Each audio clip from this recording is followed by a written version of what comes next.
আসসালামু আলাইকুম এভরিওয়ান, কি খবর সবার, কেমন আছেন সবাই? আশা করি সবারই ভালো খবর। তো আমি আজকে নতুন করে একটা ভিডিও দেখাবেন গাইলাম। তো ভিডিও কিরম ভালো লাগে দেখেন, আর কি একটা ভিডিও আমি করতেছি সবাই দেখেন। কি ভিডিও, কি জস্ত একটা দেখাইতেছি, ভিডিওটা সবাই দেখাইবেন। আর সামনে লড়া একটা, এই যে দেখতেছেন কিবা কিবি করতেছে, আরও বহুত দর্শক এসে এই জায়গায় বয়ে রয়েছে। তো আমিও আছি বর্তমান। তো এই লড়াটা হইল করবেস তে ভূত কীভাবে হাজির করে সব দেখাইবেন। তো ফার্স্টে থেকেই লাস্ট পর্যন্ত দেখেন, আমি ফার্স্টে থেকে লাস্ট পর্যন্তই আমি ভিডিওটা বানাইতেছি, কিভাবে হাজির করে, কিভাবে কি করে সব দেখাইবেন। তো ওই লড়ার বাপটা হইল ওই যে দাঁড়ায় আছে, যে কোনো একটা গান একটা দিয়া তারপরে ভূত হাজির করব। তো আমি আইছি এটা মালিবাড়ি। তো এই মালিবাড়ি এই লড়া বহুত হাজির করতে পারে, বড় সড়ো একটা করবেস। তো দর্শকদের দেখার জন্য এই যে দেখেন বহুত দর্শক আইছে, কিবা কিবি একটা দরকার নিয়ে আইছেই। তো সে জানে আর সে বড় একটা করবেস বলে। তো আমিও আইছি, আমি পাকমারা থেকে আইছি। তো আমি দেখা দিতেছি যে দর্শকদের দেখার জন্য সুবিধা একটা করে দিয়েছি। তো আমার ভিডিওটা ফার্স্টে থেকেই দেখে যাবেন আর ফলো করবেন, ভালো লাগলে শেয়ারও করবেন। বহুতে দেখাবো যে ভিডিওটা কী ধরনের একটা করবেস আছে। তো মালিবাড়ি এই যে আরম্ভ দিচ্ছে।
আর দর্শকদের আমি একটা কথা জানাই যে এই রুমের মধ্যে কেরা কী করতেছে সব এই লড়া, এই করবেসটা সব কয় দিয়ে হা।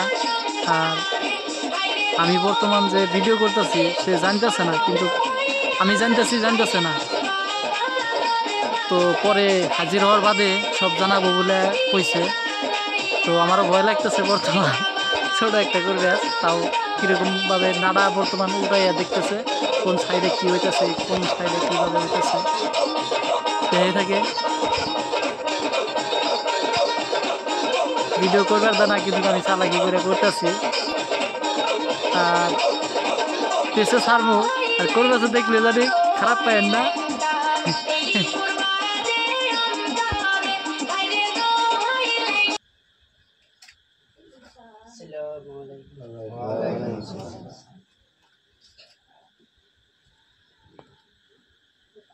পুরুষ মানুষ 2 জন, কলিকের আয়োজন, মেয়ে মানুষ 1 জন, বলবে না আপনি। তো দর্শক যেই কথা একটা কইলো যে মুখে কার কি একটা বস্তু আছে সব কয়ে দিয়ে হাইতেছে, তো আমার মুখে আছে আমি বর্তমানে